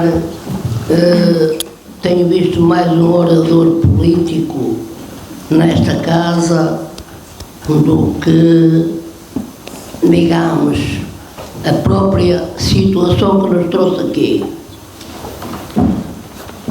E vou-lhe só fazer uma pergunta. Dentro da casa grande a que o senhor pertence, se os valores que estão ali substinados, casa grande, é a Igreja Católica, se está tudo correto. Se dentro da Igreja Católica os valores estão corretos, na sua opinião? A Igreja Católica, os valores estão? Corretos, na sua opinião? Infelizmente, não. Ouça, nós temos, em primeiro lugar, a verdade é um valor. Cá está, entre os valores intelectuais está exatamente a procura da verdade, a verdade. Ouça, aquilo que se passa com a Igreja Católica é uma vergonha. Pura e simplesmente. Toda a gente conhece o meu pensamento sobre o assunto. Ouça, a pedofilia é uma vergonha, pura e simplesmente. Uma vergonha, pura e simplesmente.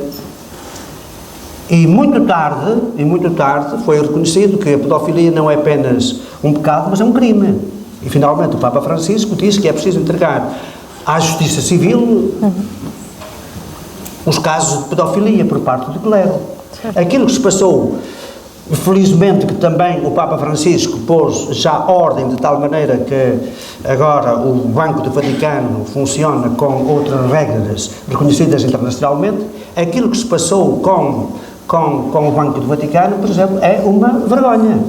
Máfias lá dentro, as pessoas dão dinheiro para finalidades que depois, de facto, as pessoas que deram o dinheiro sentem-se atraiçoadas porque o dinheiro foi para outros objetivos, inclusivamente até para apoiar causas injustas.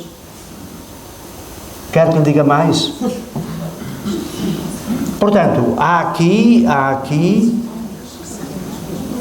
uma situação por parte da Igreja que tem de ser corrigida.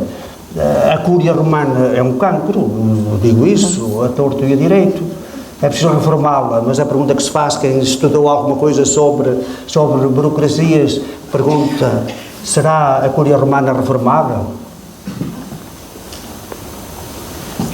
Portanto, a Igreja a começar, julgo que neste momento é reconhecido universalmente que o Papa Francisco é uma das referências morais. Isso é reconhecido até frequentemente mais fora da Igreja do que dentro da Igreja, onde o Papa Francisco tem muitos adversários e até inimigos. De qualquer forma, o Papa Francisco é uma referência ética, portanto, ele é hoje uma referência ético-política. um dos líderes mundiais, dos mais amados e respeitados. Mas ele fundamentalmente é respeitado porquê? Porque é cristão. A primeira vez que eu disse na televisão que o Papa Francisco é um cristão, toda a gente ficou admiradíssima. Pois, é cristão, é isso. Ele faz aquilo que Jesus fazia, andava com toda a gente, não excluiu ninguém. Jesus não excluiu, o Papa Francisco não exclui. Ama a todos, mas a começar pelos mais frágeis, pelos mais pobres. Recentemente, sei lá, foi visitar uma casa de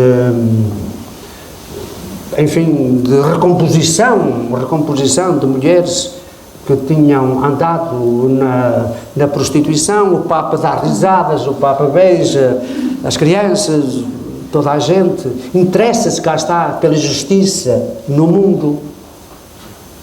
Ele é uma referência, fundamentalmente, porque é um cristão, e a grande tarefa dele, a primeira tarefa do Papa Francisco é ver se converte. Olhem, os padres, a começar por mim, a cristão, está a ver? É cristão, bispos, cardeais, a cristãos, não é? Os cardeais precisam de uma excelentíssima e eminentíssima reforma, não é? A ver se convertem também, a cristãos. Ou seja, não vai haver futuro para a Igreja sem o Papa e todos aqueles que são católicos, sem um grande movimento de conversão a ser cristão. É isso. O cristão é aquele que segue Jesus. Não tem a ver, em primeiro lugar, com domínio. O padre é aquele que serve. Claro, o bispo, o Papa é um servidor. É isso. Por isso, enfim, a grandeza dele e a estima que toda a gente tem por ele. A Igreja precisa desta eminentíssima e reverendíssima reforma. Não é isso? A ver se torna, enfim, um conjunto de homens e mulheres que são cristãos. Obrigada. O Papa dá o exemplo. Que esta senhora.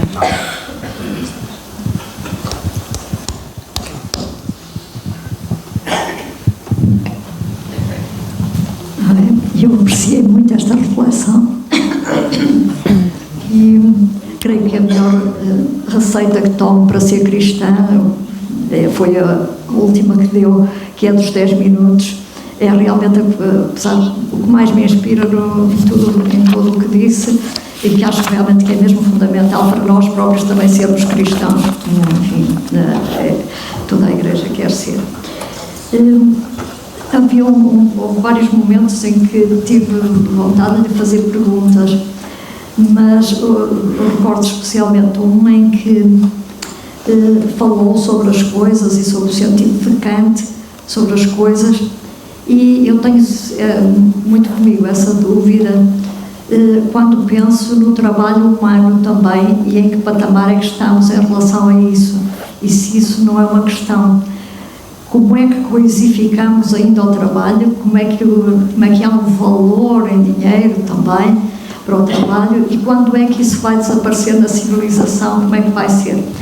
As questões mais politicamente, isto situar-se em olhar um pouco para o rendimento básico incondicional, o RBI ou o UBI, que é realmente uma questão muito atual e sobre a qual gostava de o ouvir, se já pensou um pouco sobre esta questão. Portanto, falou dos valores, os valores que se transmitem na família, da diferença entre a política e outras, enfim, da dimensão ética da política. Se realmente estivéssemos num mundo mais evoluído, isto não é ficção científica, acho eu, porque em alguns momentos, aqui há pouco encerrado sobre essa conferência sobre o UBI, em que especialistas internacionais falaram sobre realmente o que é isso e o que é isso ligado à condição humana, a considerarmos o trabalho realmente não uma coisa.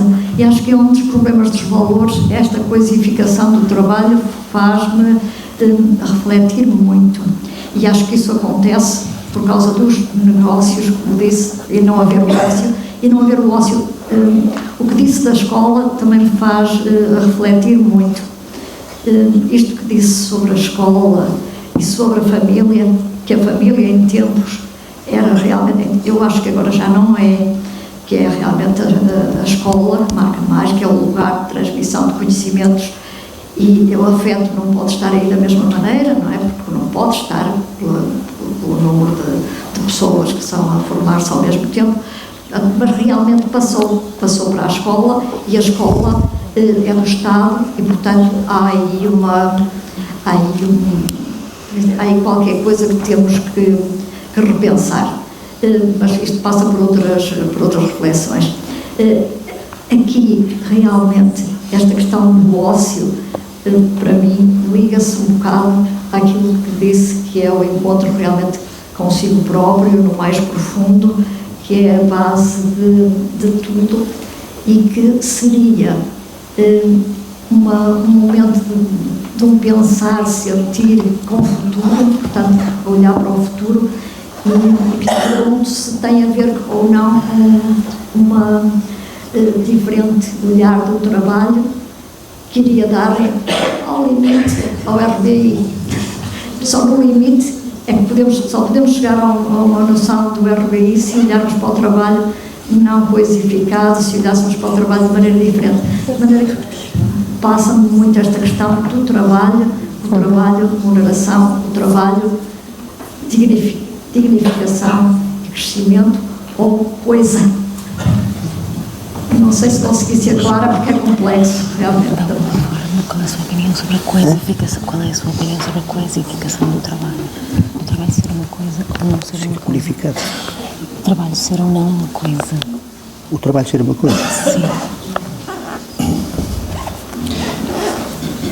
Obrigado. Aliás, isso faz-me retomar depois do problema do dinheiro. Vamos lá ver. Não é por acaso, já repararam que o étimo das palavras tem muita força, não é? Está a ver? Valor, vale, saúde, a partir daí a gente compreende muita coisa, não é? A palavra trabalho, nós dizemos a palavra trabalho tem sempre uma dimensão de sacrifício, já devem ter reparado. A palavra trabalho vem do latim tripalium, que era um instrumento de tortura. Era um instrumento de tortura. E é uma maçada, há trabalhos. Por exemplo, há pessoas que admiro imenso e quando eu encontro, por exemplo, nos hotéis, aquelas senhoras que andam a fazer camas, eu admiro imenso aquela gente e dou sempre os parabéns àquelas pessoas e que as admiro profundamente, porque é um trabalho duro, porque chegam aos quartos, não sei o quê, sabe Deus o que alguns clientes para lá deixam, põem aquilo tudo em ordem, no dia seguinte aquilo está outra vez, sabe Deus, e depois outra vez, outro dia, sempre. Então há a palavra trabalho e há a palavra obra. Por exemplo, a gente diz ergueu uma obra, não é? Um presidente do município ergueu uma obra, não é? Fez obra. Ou então alguém escreveu um livro, cá está, deu imenso trabalho, mas é uma obra. A gente diz uma obra. A palavra obra vem do grego ergon, que significa exatamente obra. Por exemplo, de onde vem, nós dizemos nas línguas latinas trabalho, não é? De tripalium, mas, sei lá, em inglês ou em alemão, o inglês diz to work, trabalhar, o work, que tem a ver com obra, tá? Então, a palavra trabalho é uma das dimensões essenciais do ser humano. Porquê? Porque nós realizamos-nos realizando o mundo, transformando o mundo, não é? Transformando o mundo nas várias dimensões. A política, um político, eu admiro imenso, um político, cá está, que trabalha para o bem comum, realizando uma obra, a obra de uma comunidade, do bem comum. Cá está, há muitos tipos de trabalho que devem ser uma obra. O trabalho tem esta dimensão, então, por um lado, sacrifício e ganhar a vida, cá está, ganhar a vida. Reparem, nós recebemos a vida, agora temos de ganhá-la. É uma coisa extraordinária. Aliás, eu costumo dizer, e penso isso, que, por exemplo, os seminários onde se formam os padres têm de mudar, e de mudar por muitas razões. Em primeiro lugar, para viverem uma vida real. E uma das coisas da vida real tem a ver com o trabalho.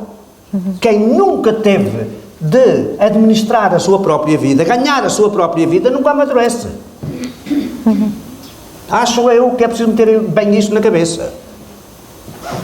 O sacrifício pelo sacrifício não vale nada, mas nada de grande se realiza sem sacrifício. Então, cá temos nós o trabalho, que tem uma dimensão de sacrifício, mas ao mesmo tempo, cá está, tem uma dimensão de obra, para realizar o mundo, transformar o mundo numa fábrica, conduzindo um autocarro, como digo, trabalhar num campo para o bem comum, é isso. Agora, portanto, por um lado, a dimensão de ganhar a vida, não é? E isso às vezes custa e é um sacrifício, cá está a dimensão de esforço também, mas por outro lado, realizar uma obra, que é realizar-se a si próprio. Perguntem, por exemplo, a um desempregado, aparentemente não faz nada, está todo contente. Não. Porquê? Porque o trabalho tem a ver com esta dimensão de autorrealização, contribuindo para o bem comum. O que é que você fez na vida? Nada. Estão a ver?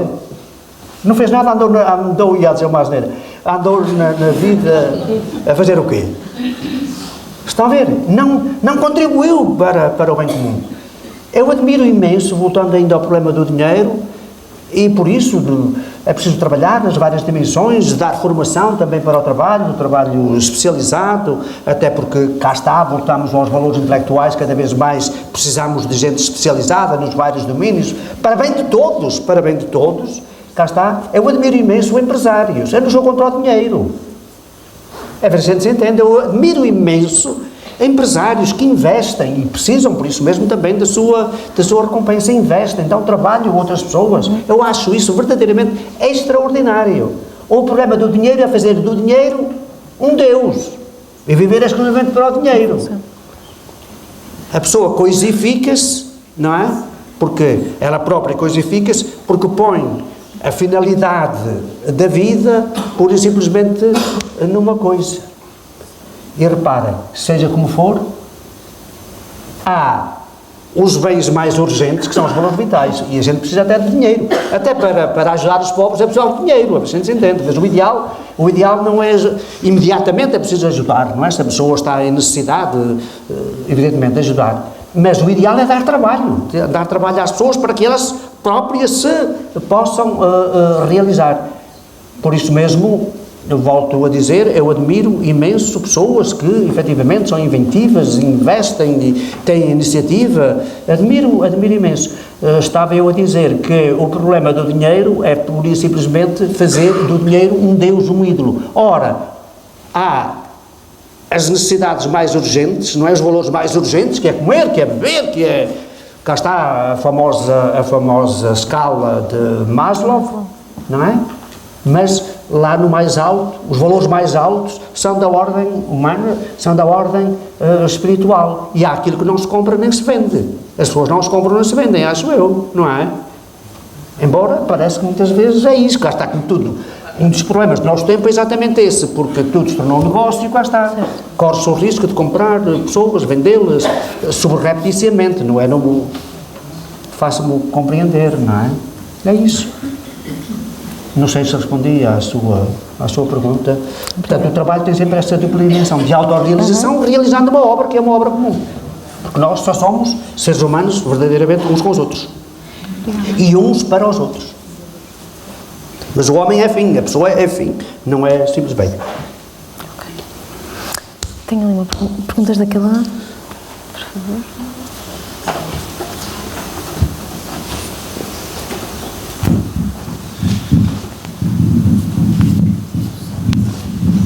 No início, o Sr. Padre disse que não sabia como é que ainda hoje ia tanta gente à missa.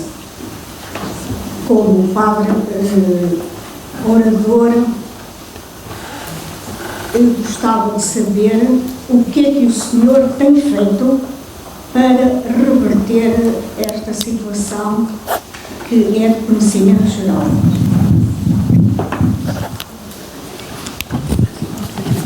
Porque é que as pessoas cada vez mais vão menos à missa? Tem a ver com a missa, com o poder da mensagem da missa.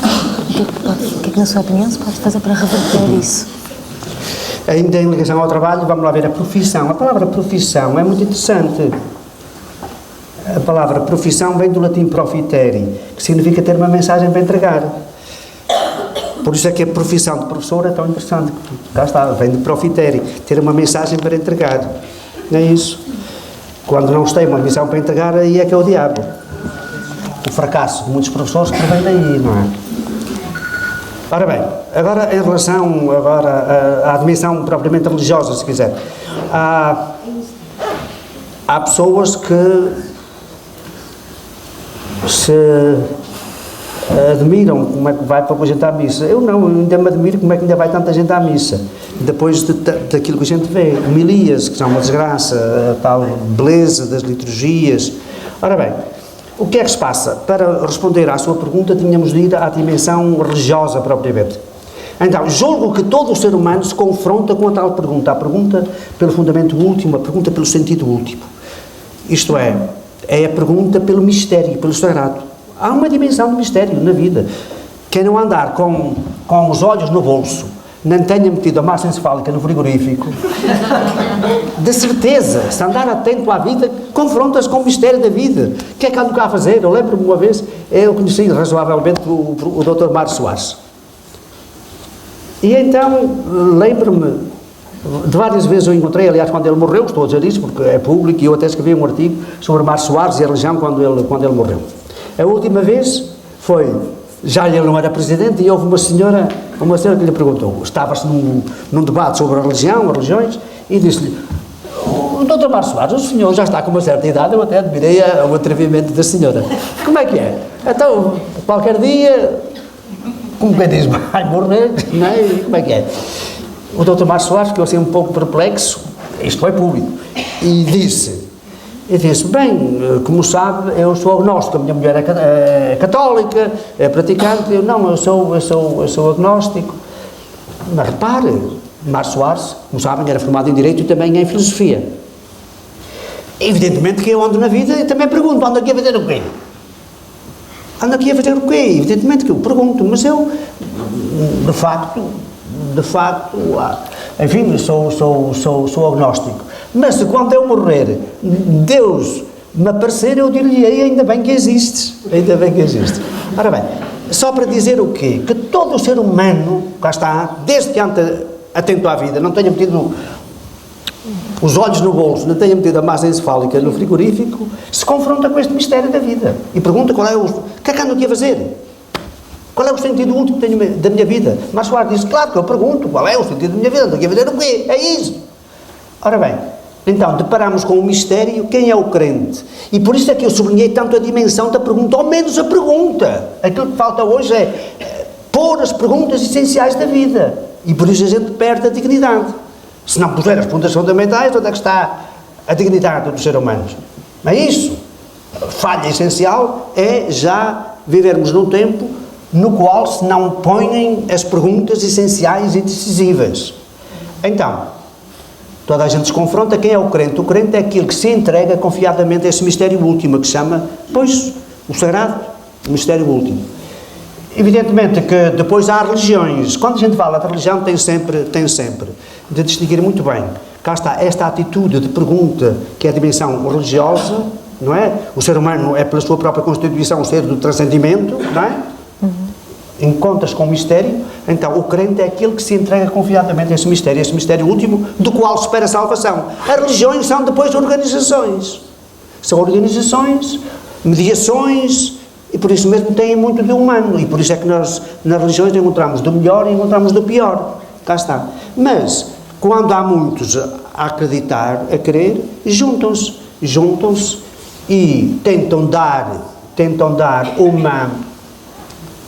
uma formulação minimamente inteligível e humana a esse mistério último, que está sempre para lá de tudo aquilo que nós possamos pensar ou dizer dele, não é? E depois juntam-se também pela ética, claro. A ética é autónoma, mas evidentemente que as religiões têm também a ver com a dimensão ética, nomeadamente com fazendo o bem, como é que é? Há esperança.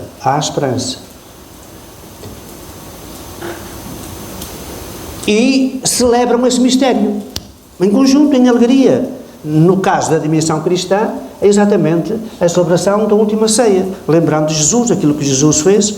Então, os cristãos são aqueles que seguem Jesus e, portanto, que celebram essa alegria de serem cristãos. E por isso a celebração tem de ser muito mais, a celebração tem de ser muito mais festiva, muito mais próxima das pessoas. A maior parte das liturgias são liturgias as pessoas que já estão completamente desligadas na sua linguagem do mundo atual, as pessoas não entendem. Aquilo é triste, as homilias frequentemente são desgraçadas, não tratam, enfim, tratam de quê? Mas quem é verdadeiramente cristão, claro, juntas com outros cristãos na alegria, na festa da vida, com Deus, não é? Através de Jesus, e de Deus e de Jesus com a humanidade, nesta fraternidade que é dignificante. Eu não conheço, tenho alguns conhecimentos, enfim, da filosofia e das várias religiões, não conheço revolução maior de liberdade e de libertação do que a mensagem de Jesus. Por isso é que se chama Evangelho, uma notícia boa e felicitante, não é? Infelizmente, muitas vezes, em vez do Evangelho, que é uma notícia boa e felicitante, pregou-se um Desangelho, que é uma notícia da desgraça das pessoas, e por isso muita gente vai embora. A pergunta essencial que bispos, cardeais, padres têm de fazer é: então nós temos uma notícia que é boa, que é felicitante, Deus gosta de ti, Deus é teu amigo, gosta de ti, de cada um, Deus gosta de ti. Isso é uma notícia felicitante. Então nós temos esta notícia que é boa e felicitante e as pessoas não a querem. O que é que se passa? Talvez a culpa esteja em quem transmite essa notícia. E talvez, em vez de transmitir a tal notícia boa e felicitante, que é Evangelho, uma palavra grega, apresenta um Desangelho. Uma notícia triste, que não traz alegria, que não traz... Eu digo sempre aos jovens: vocês não são cristãos, não se envergonhem. Foi através do cristianismo que veio ao mundo o conceito de dignidade humana. Os direitos humanos, que eu saiba, foram proclamados, não foi na Arábia Saudita nem em Pequim. Foi com raiz judaico-cristã. Está claro? Dignidade humana, os direitos humanos. Há um filósofo, felizmente ainda vivo, talvez o maior filósofo ainda vivo, chamado Jürgen Habermas. Ele próprio não é crente, mas ele reconhece que a própria democracia nasce no quadro do cristianismo. Isto é, a democracia, repare, se reflete bem, apesar de tudo, que diabo, eu tenho um doutoramento, não é? Então, mas o meu voto vale tanto como o de um analfabeto. Eu acho bem. Como é que a gente justifica isto?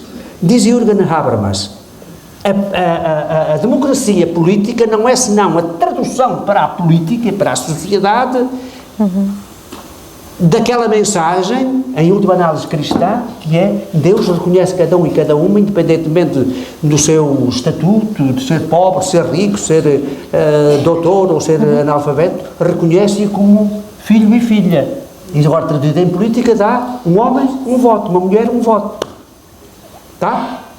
É isso, é uma notícia verdadeiramente extraordinária. Muitas vezes prega-se um Deus que humilha, que limita a vida, um Deus que tolhe a existência, a liberdade de pensar. Eu digo sempre aos jovens: vocês avancem, porque a distância entre nós e Deus é uma distância infinita. E perante o infinito, o que é que a gente faz? Faz perguntas. Dizia mais uma vez o filósofo Martin Heidegger: perguntar é a piedade do pensamento. Isto é, o pensamento presta culto a Deus perguntando. E Jesus morreu rezando uma pergunta: meu Deus, porquê é que me abandonaste? É isso. Não sei se respondi à sua pergunta. Obrigada. Ali, senhora Lífima. Muito boa tarde. O Sr. Padre falou no início da importância da cultura. É sabido que a cultura vista no Estado português ao longo dos anos tem sido uma ínfima parte do Orçamento de Estado. Já ficámos numa altura até reduzidos a Secretaria de Estado, deixando de ter o Ministério da Cultura. Para 2020 é previsível 5% do Orçamento de Estado para a cultura. Gostaria de ouvir discorrer sobre esse assunto. Obrigado.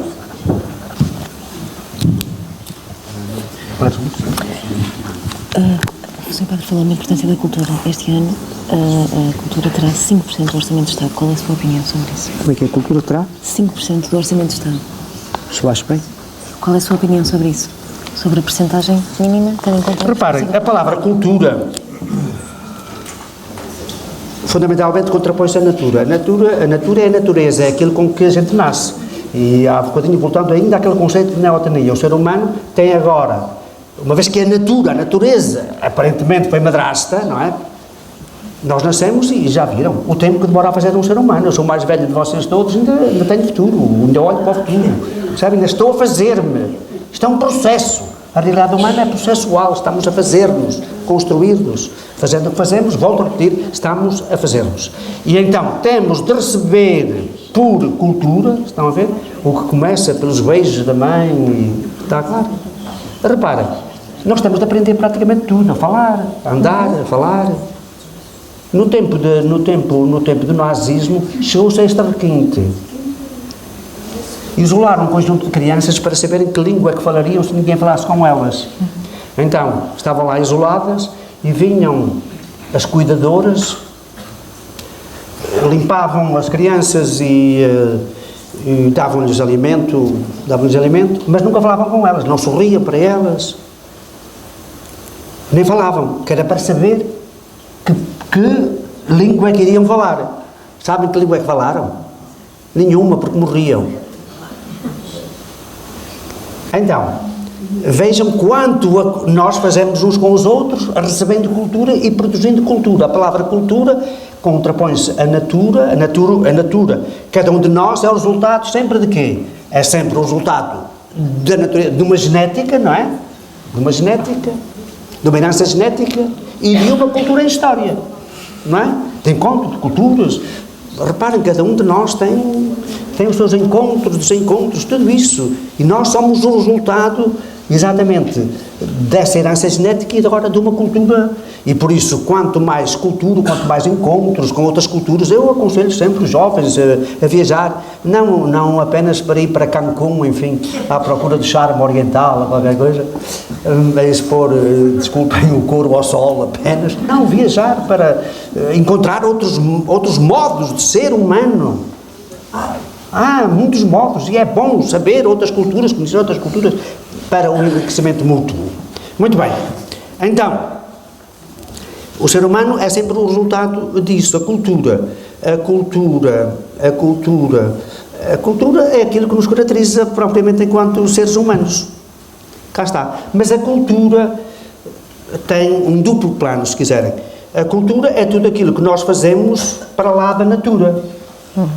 A língua portuguesa, por exemplo, certos tipos de comportamento que nós vestimos, etc. Tudo isso é sempre a cultura. Nós estamos sempre na cultura, de uma maneira ou de outra. Sempre, sempre. Agora, quando se fala do orçamento para a cultura, estamos a falar de outro plano da cultura, que é a cultura erudita. Isso é outro plano. Cultura erudita, que seria a cultura da cultura. A cultura para transmitir cultura, para produzir cultura. Eu penso, sinceramente, que um grande país, como disse há pouquinho, investe na cultura. A começar pela escola, em todos os graus.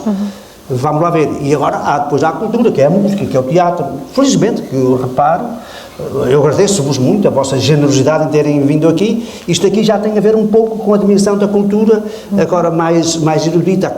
A reflexão sobre a própria cultura é outra dimensão da cultura. Eu penso que aumentar o orçamento para a cultura, isso é que vai constituir o futuro, a música, as artes, tudo isso, absolutamente. E como digo, eu comecei, aliás, por dizê-lo sinceramente, eu elogio, enfim, o presidente deste município e, enfim, de todo o município pela dimensão cultural agora, que tem dado este empurrão cultural, que é essencial. Nós não vivemos apenas da técnica.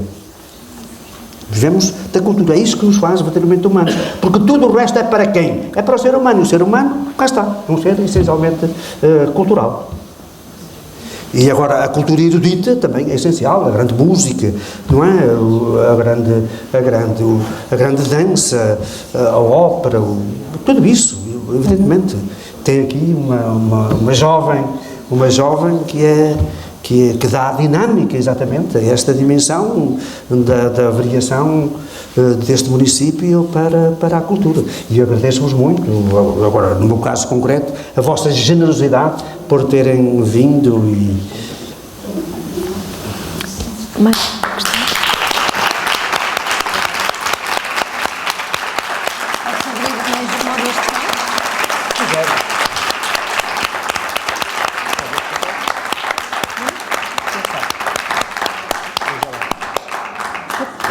eu deixo aqui o espaço para mais uma questão, que eu julgo que havia aqui uma senhora que tinha uma pergunta.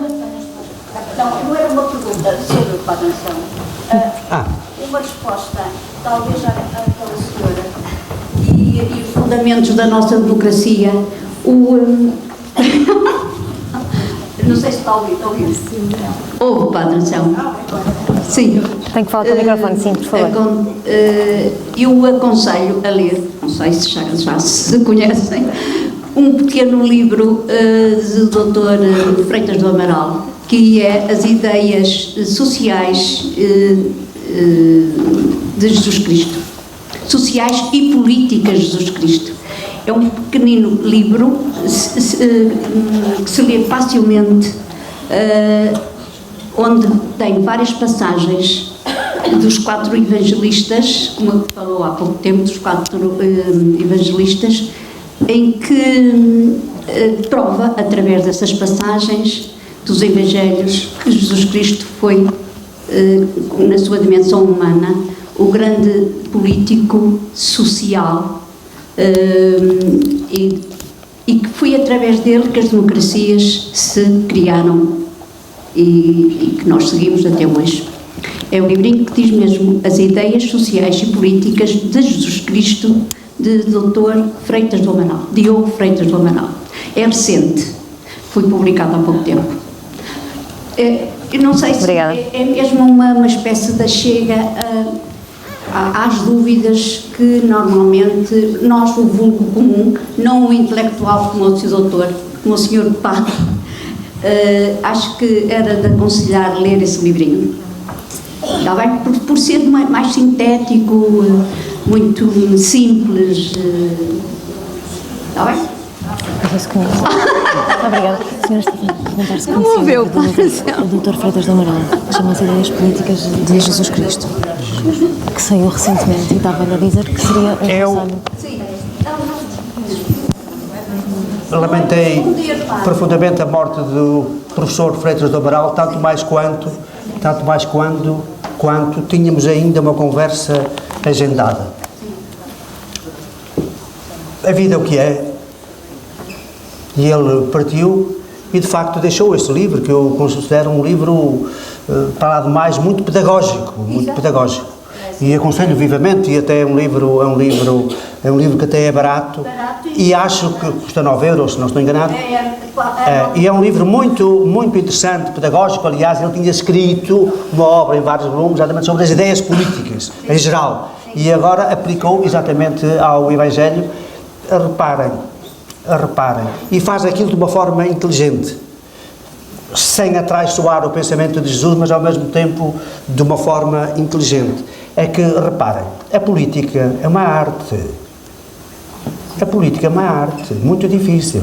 Eu costumo dizer, do altar para baixo, que falo com mais facilidade sobre o mistério da Santíssima Trindade do que sobre a economia política. Porque isto é muito complexo. Em primeiro lugar, por causa daquela questão que eu há pouquinho lhes ponho ali. Lembras aqueles problemas que são globais, não é? Problemas que são globais, e a política é nacional, quando muito é regional. Vejam, no momento em que nós precisávamos de mais união, até aconteceu o Brexit, ontem. Estão a ver? O que é que a Europa vai ser no mundo? No mundo global. A Europa tem valores absolutamente fundamentais, não só para ela, mas para o mundo. E a Europa parece que não acredita nela mesma. A Europa é um paraíso. Digam-me se conhecem algum país, algum conjunto, enfim, de países no mundo onde existam os direitos humanos, a democracia, tudo isso garantido. Segurança social, digam-me onde é que isso existe. Isto é o paraíso. Sinceramente, nunca 500 milhões de pessoas na história da humanidade viveram tão bem e com esperança de futuro, até do ponto de vista material. Mas depois, cá está, voltamos à questão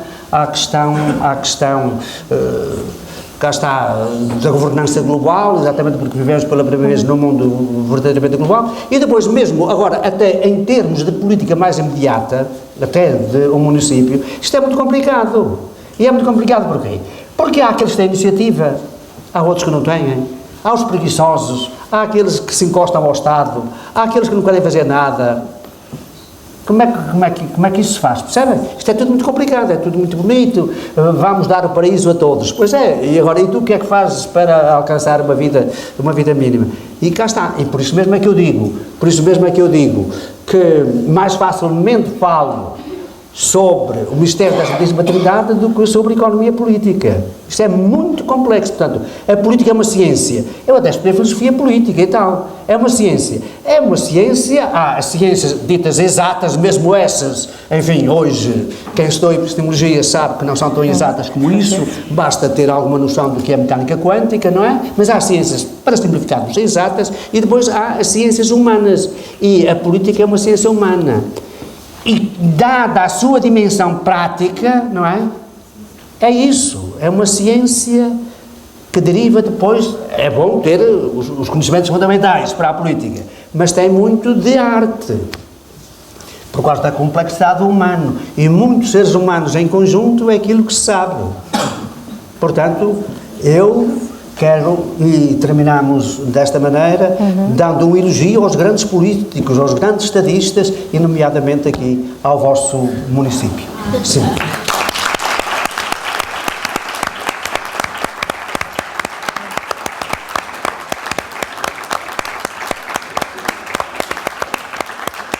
Não posso deixar de dirigir uma palavra ali à doutora Gisélia Nunes, que tão generosamente produziu uma entrevista que está no jornal, no vosso jornal Labor. Agradeço-lhe e agradeço a todos mais uma vez. Muito obrigada em nome do município. Aqui estão algumas muito lembranças. Obrigado. Desculpem, como lhes disse, estas coisas e outras estão neste tal livro que se chama Conversas com Anselmo Borges. Se alguém quiser, está disponível lá em cima. O ser mais barato. Muito obrigada.